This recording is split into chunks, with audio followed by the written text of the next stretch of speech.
Coming up on 21st Century, saving the Indian tiger, one photo at a time, and the two sheep solution in Morocco. In my lifetime, if the tigers are extinct, I don't know how I'll handle them. Once we see the animals running through the forest, it's time to start the engine up and follow. One man's quest to save the Indian tiger through the lens of a camera. That's what we have to think about. When we lose a species, it's forever.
I am John Isaac, and I'm a photographer.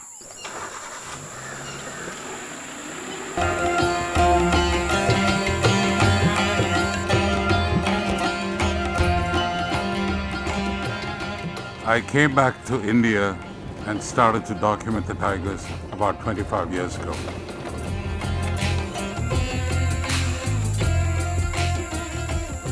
I feel that I have an obligation, and I had to come back and document the plight of the tigers so that people could see my pictures, and everybody has to help about the survival.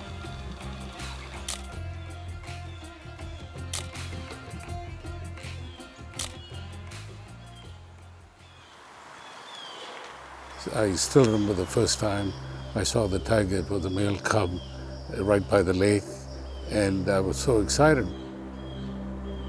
I probably have been coming almost every year, every other year. In the last 10 years, I think my interest has grown tenfold.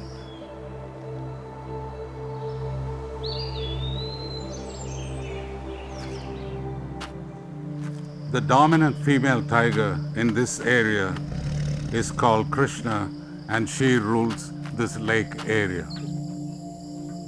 And Krishna has 3 cubs. Out of that, 2 of them are females. And now that they're about 2 years old, and they will have conflict and they'll be fighting, and finally one of them will have to leave, or maybe both of them will have to leave, because every female, including Krishna, they need 9 square kilometers. They won't let another female come and live in the same area.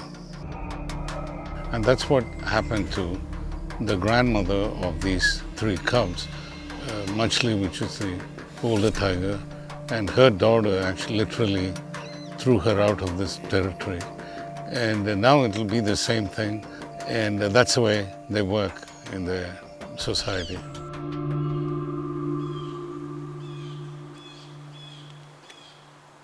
Since this is their territory, and since the lake is here, and the water is here, they always like to come here and cool off. So this area is a very important area for all the 4 tigers.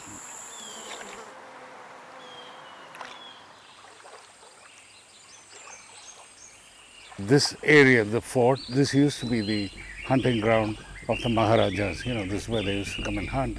When you see a picture of the tiger walking by here, and then you see a fort in the back, you know right away it's in Ranthambore. There are 2 hills around here. One is called Run, and the other one is called Thumb, and that's how it's Ranthambore. It means battleground.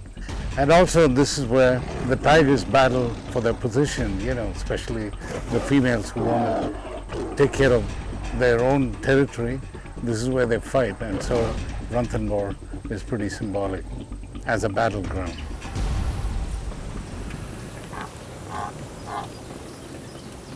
There's no guarantee that each time I come here I will see a tiger, but still the sense of being in a forest and being around, and even sometimes seeing a pug mark is exciting. Pug mark is actually a footprint of the tiger that you see, and a lot of these naturalists can look at it and they can tell you when the tiger passed.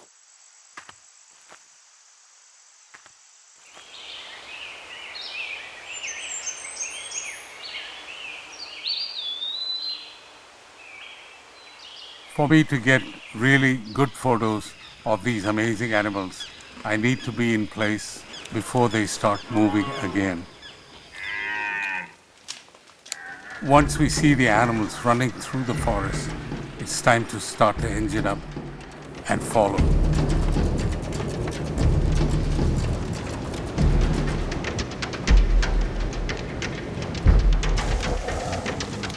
That's their meal, the other animals. They like the sambar deer and the cheetal, the spotted deer.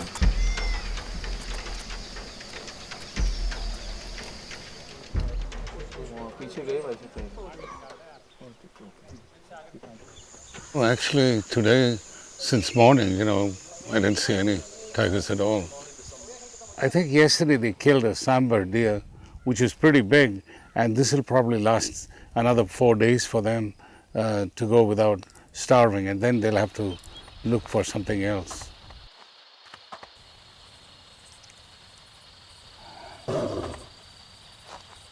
The tiger controls the deer population, it controls the sambar population. So this is something that is very important for a healthy forest, and that's one of the reasons why we also have to protect the tigers.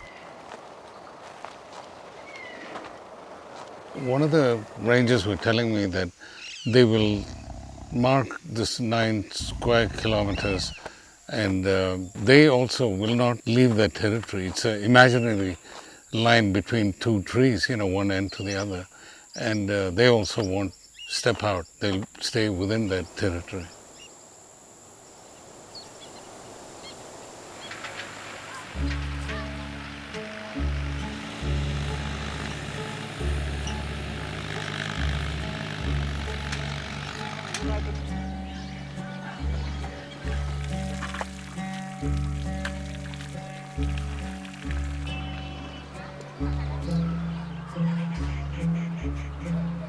The conflict between the villagers and the tigers has always been there, and then government tries to compensate. If a tiger kills a goat or a cow, they pay a certain amount to the villagers, and this has been a conflict all throughout because the tigers find that they don't have enough space here. I am Y.K. Sahu, and I am the field director of Ranthambore Tiger Reserve. As soon as you step out of that forest area, there is high human population density. So there is a lot of conflict happening between wild animal and people. And one type of conflict that is most common is crop damage. Because of this, the villagers, they sometimes are very angry with wild animals. There used to be the corridors, and it's all been occupied by human population.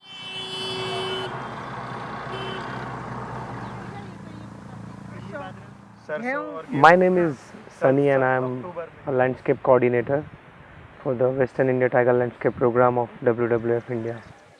These villages are on the periphery of Ranthambore National Park, and a landscape connecting Ranthambore National Park to Kaladevi Wildlife Sanctuary, which is a very key corridor area. So we are trying to work with the communities living around and trying to reduce their forest dependency so that we can conserve this corridor patch for the smooth and easy movement of tigers. ये नार भी आता है, बगेड़ा भी आता है, लील गाय आती है, रोजड़े आते हैं, बिल्कुल किनारे है, हम जंगल के बिल्कुल ही पास में है, रोड के पास में। सब चीज़ सूर भी आते और सभी जानवर, बहुत सा जानवर आते, हमको परेशान करते। इसलिए हमने ये थोड़ी थोड़ी सी कटकना कर में लिए बैटरी लेके सब रात बैठे रहते, उनके मारे बहुत परेशान करते। अब क्या करें, खेती तो करनी पड़े हमको, ये काम करते हैं साहब। सब रात हमारी मवेशी बंधी हुई है, इसकी रखवाली करते, सब रात लेट देते। मेरा नाम श्रीमती जमुना देवी। We are trying to provide them alternative livelihood, providing a high value crop, smokeless chulas to reduce the fuel wood consumption, and providing fodder species within their agriculture field so that they will have green fodder throughout the year, and instead of going into the forest they use their own resources. गई साल बोया हमने खुद ने, और ये तो अभी यही गई साल यही साल बोया, ये आया होया कांदा है हम। ये बमूड़ी ठाडिया नहीं, इनमें से टेंट का काट काट के सूखा सूखा के बाढ़ बाढ़ के ऐसे रोटी करते। सिलेंडर पता नहीं साहब, अपना मुँह पता नहीं, जंगलाई पी से मिला बताया। ये जो कोई रेंजर है अपना पास्टर है, इसने वहाँ से लाया है, 700-800 रुपया में भरा के लावा महीना के महीने। इसलिए जंगल में सब दुनिया नहीं जाबो छोड़ दियो तो सब बे होगी, कोई काम नहीं करे, लकड़ी को भी नहीं करे, जंगल में जाने से भी परेशान है दुनिया। तो गैस भेज दिया सबन के घर घर में, वे सभी सिलेंडर पकड़ते हैं और रुपया को कोई समझते ही नहीं है, अब भीतर भरा लावा।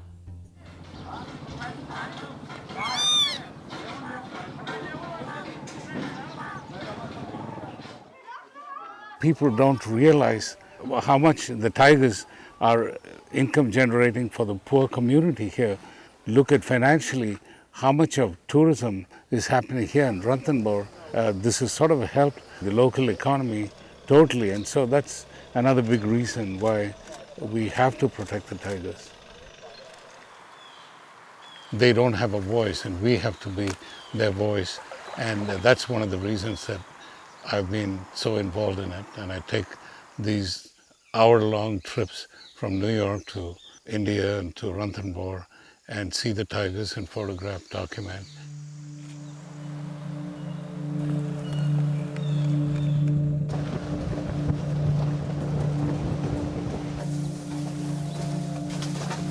The last 2 or 3 years, they say, there's been a drought in Rajasthan.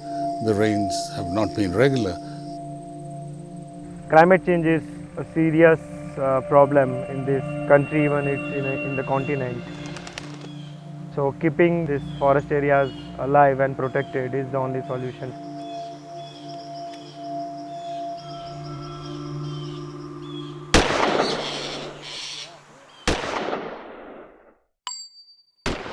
Then there are poachers out there. Probably a farmer here will kill a tiger for like not even $20, you know.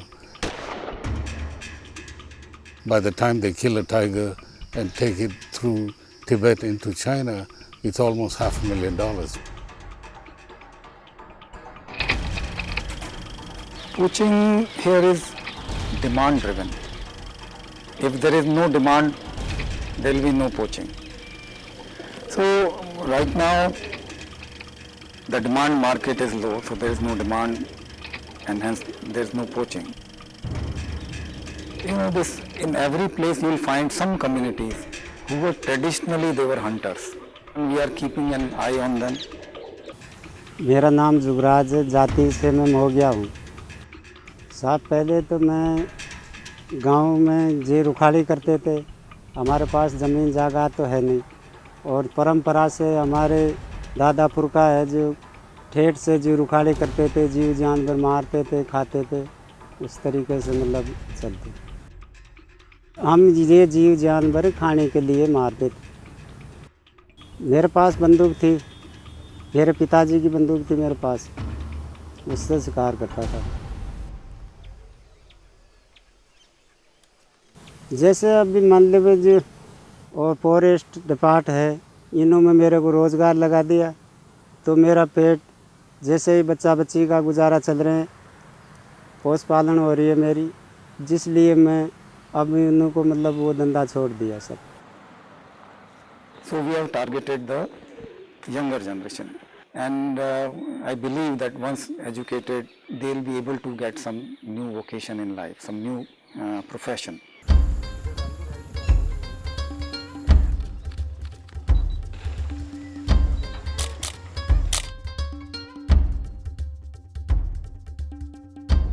Oh wow, today was just fantastic, especially yesterday for all that we missed. The whole day we waited, and today to see all of them together. And for a moment my heart stopped. The mother Krishna and the three cubs, this is the first time I think I saw all four together, especially when they were walking down with Rajbagh in the background. It was just an amazing sight.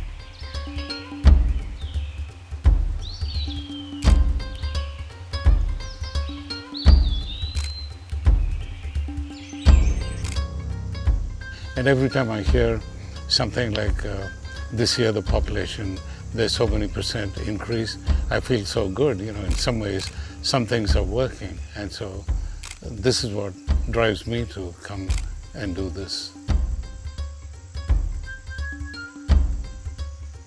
Earlier, the population estimation was based upon indirect evidences like say footprints or pug marks. Now later on we started doing it by deploying camera traps. Now with the coming in of digital revolution and information technology, we are also trying to innovate. When the person goes out in the field every morning, using the GPS in it, and whatever he sees, he'll be just clicking the screen and the whole data will be saved in the instrument, and whenever he is there in some network, that data will be uploaded and sent to the central control room. Tiger conservation is not only about saving the tiger. Tiger is a sort of flagship species. So when you are able to save the whole ecosystem and the ecology of a place is intact, then only tiger can be saved. So it means that if tiger is lost, then we have lost ecological balance.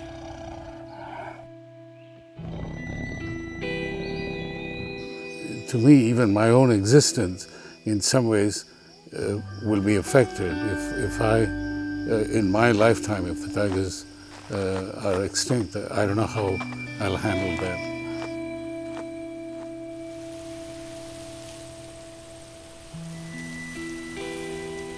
Someone said, even if evolution takes place all over again, the chances of a tiger coming into existence is not definite or not certain. So that's what we have to think about. When we lose a species, it's forever.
from Morocco, a story of women's new independence, and it began with sheep. وجبنا 54 نعجة وكل وحدة شدات جوج. In the remote Atlas Mountains, women break with tradition. السطام ديالها ما باقيش تتسول الراجل. الحمد لله فرحانين. عندنا الرغبة باش نخدموا هادشي.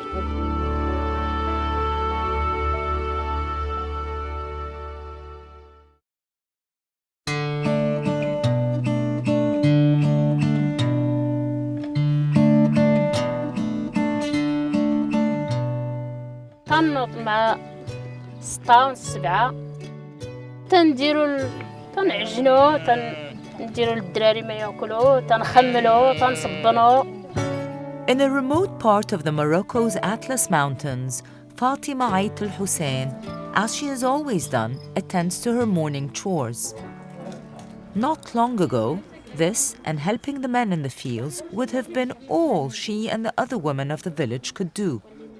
But a change has taken place, and it all started with sheep. وجبنا 54 نعجة وكل وحدة شدات جوج. Rearing sheep, like most other income-generating activities in the area, is traditionally a job for the men. But thanks to a microfinance system set up by the Moroccan government and the UN's International Fund for Agricultural Development, IFAD, women were suddenly able to borrow money to buy their own animals and to start generating their own income. Since the venture started in 2008, both flocks and funds have surged. لقات تبارك الله 500 وزيادة ديال 500 من غير الزيادة. As well as the sale of their animals at the market, there have been other spin-offs. The traditional Berber skill of carpet making has been revived, using wool from the women's own sheep. The carpets are sold as far away as Marrakesh. They were able to expand into other new ventures. They bought beehives and olive trees. ديال مشروع ديال الزيت باش يخدموا فيه هادشي ديال الفطور ديال الصابون البلدي. Another of the 26 cooperative members, Najla Al-Kharwati, who received training in beekeeping, says that working together is the key to their success. والتضامن ديال العيالات حيت مندمجين وفرحانين والمهم ناشطين عندهم الرغبه باش يبغاو هما داك المشروع داكشي علاش نجح المشروع حيت الا عندك الرغبه راه بغيت تنجح المشروع الا ما عندك الرغبه ما عندك سوق راه المشروع مشى. And going back, says Fatima, is simply not an option. تتمشي المراه للسوق تشري لولادها باش يعيدوا الا مرضوا تتمشي تشري لهم الدواء تشري لهم الشكاره ديال المدرسه. والحمد لله المراه راه ما تتسول الراجل تقول لي اعطيني ولا باش نمشي للسوق نشري كلشي موفره عندها. All these activities have contributed to a 60% increase in household income, a point not overlooked by the husbands. ماشي بحال كي كان الا خاصها الذبيحه خصو ماشي يسلف ويدير الكريدي دروك لا. Fatima's husband, Hussein Ait Mansour, says he's not the only man who thinks that traditional roles have now been replaced by a much better arrangement. كاع الناس اللي في الجمعيه راه عندهم ديالهم وعندهم بهيمهم وما خصو خير. المراه عندها تتبيع تشد ديما الفلوس عندها في البسطام ديالها ما باقيش تتسول الراجل. الحمد لله فرحانين عندنا الرغبه باش نخدموا هادشي. And they're ready for what might be the most significant step yet. In a few weeks' time, they will start literacy classes, not just to help them further their business goals, but to pave the way, they say, for all women in the region who want to take charge of their own destinies.